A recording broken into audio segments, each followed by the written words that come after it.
शिया missing person की जानिब से, फैमिलीज की जानिब से मैं यहाँ मौजूद हूँ एक मिसिंग पर्सन अबरार अहमद रिजवी की वाइफ।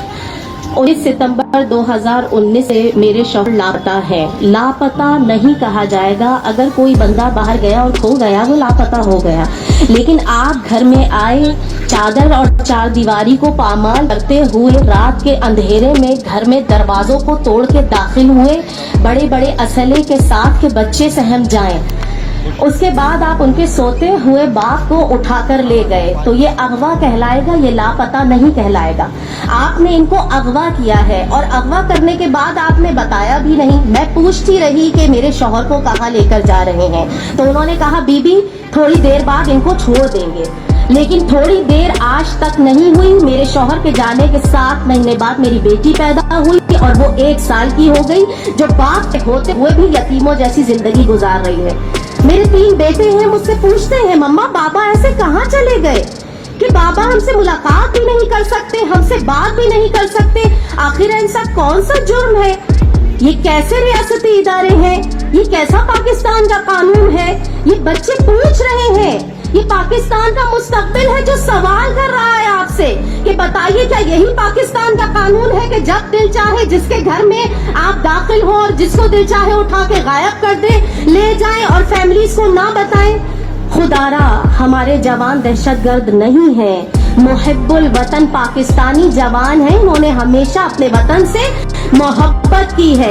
ये दहशतगर्द नहीं है। बहुत माजरत के साथ दहशतगर्द आता है चाय पीकर चला जाता है, लेकिन आपके अपने मुल्क का मुहिब्बुल वतन जवान गायब कर दिया जाता है। यहाँ वो माएँ भी मौजूद हैं, वो बाप भी मौजूद हैं कि जो सोचते थे कि हम इन पे जवान कर रहे हैं, जवान हमारे बेटों को परवान चढ़ा रहे हैं, हमारे बुढ़ापे का सहारा होंगे। एक बूढ़ा बाप यहाँ अपने बेटे की तस्वीर लेकर मौजूद है। क्या अब इसका बुढ़ापा इस वक्त ये है, दर दर भटके अपने बेटे की तलाश में 6 साल हो गए, 7 साल हो गए। कौन सा ऐसा जुर्म है जो आप लोग साबित नहीं कर पाते हैं? कैसे इतने बड़े मुजरिम हैं कि आप बताते नहीं हैं? क्या कानून कोई नहीं इस मुल्क में? क्या अदालतें नहीं है, खत्म हो चुकी है, या आपको एतमाद नहीं रहा अदालतों पे? आप अगर कोई जुर्म किया है तो हमारा मुतालबा हमेशा से यही है कि अदालत में पेश किया जाए, उनके जुर्म को बताया जाए, उन्हें जिस तरह की सजा देनी है जो बनती है आप उनको सजा दें, लेकिन खुदारा मासूम बच्चों के जहनों में अपने खिलाफ ये बातें ना डालें कि हमारे मुल्क का कानून कैसा है और हमारे रियासती इदारे कैसे हैं।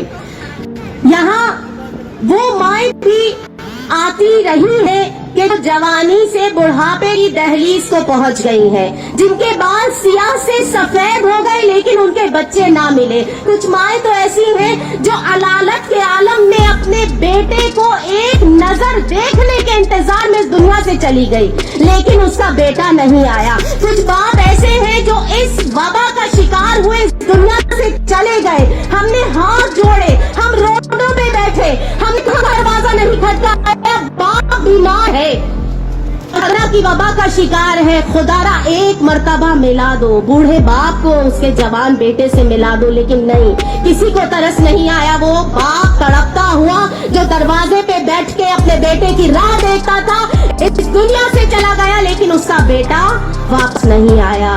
ये कैसा कानून है, ये कैसी रियासत है, ये कैसी हुकूमत है? मैं कहूंगी कि तीसरी लहर जो इतनी तेजी से आ रही है कि जिसने वजीर आजम साहब को भी अपनी लपेट में ले लिया, मैं सोचती हूँ शायद अब आपको इस बात का एहसास हो, जबकि आप इस बीमारी से गुजर रहे हैं। देखिए आपका कानून अलग है, लेकिन एक और है जिसका कानून पूरी दुनिया, पूरी कायनात पे चल रहा है। उसके कानून से कोई नहीं बच सकता। वो परवरदिगार के जब आपकी रस्सी खींचने पे आए तो आप मुंह के बल जा गिरेंगे। खुदारा इंसानों पे रहम करे ताकि वो परवरदिगार आप पे रहम करे। खुदारा बता दीजिए ये बच्चे कहाँ हैं, ये जवान कहाँ हैं?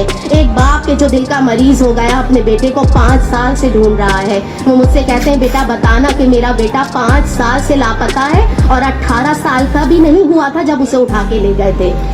यहाँ माएँ भी मौजूद है, बाप भी मौजूद है, बहनें भी मौजूद है, भाइयों का भी ہے. ذرا ایک وقت تو سوچ کہ اگر ہمارا کوئی پیارا تھوڑی دیر کے لیے چلا جائے اور دیر سے گھر پہ آئے تو کیا حالت ہو جاتی ہے. یہاں وہ والدین 5-5 سال سے منتظر ہے, 6 سال ہو گئے ہیں. خدا را بتا دیجئے, اگر آپ نے مار ڈالا ہے تب بھی بتا دیجئے کہ آپ نے ان کو مار دیا ہے, تاکہ ہماری زندگیاں اس طرح روڈوں پہ رولتے ہوئے نہ گزرے, تاکہ ہمارے بچوں کا بچپن برباد نہ ہو, تاکہ ہم اپنے بچوں کو بتا دے بیٹا اب یتیموں جیسے نہیں جینا بلکہ اب یتیم ہی ہو گئے ہو. بس ہم یہ کہتے ہیں کہ آپ بھی اولاد والے ہیں. یہ ریاستی ادارے جیسا کہ اس نے کہا کہ پہلے بھی ایسا ہوتا رہا ہے, ہم کبھی اپنے ملک کے قانون کے خلاف نہ گئے ہیں نہ کبھی جائیں گے. اگر آپ کی نگاہ میں کوئی مجرم ثابت ہے تو آپ سزائیں دیجئے, عدالت میں لے کے آئیے. ہم کتنی درخواستیں دے چکے ہیں, عدالت کے چکر لگا رہے ہیں. ہم مائیں بہنیں ہیں, ہمارے گھر کے واحد کفیل غائب کیے گئے ہیں. ہم ہمارے گھر کا گزارا کریں, بچوں کو پالیں, روڈوں پہ دھرنے دیں. کیا آپ کو ہمارا احساس نہیں ہے؟ میں اس ملک کی بیٹی ہوں جو در بدر بھٹک رہی ہوں.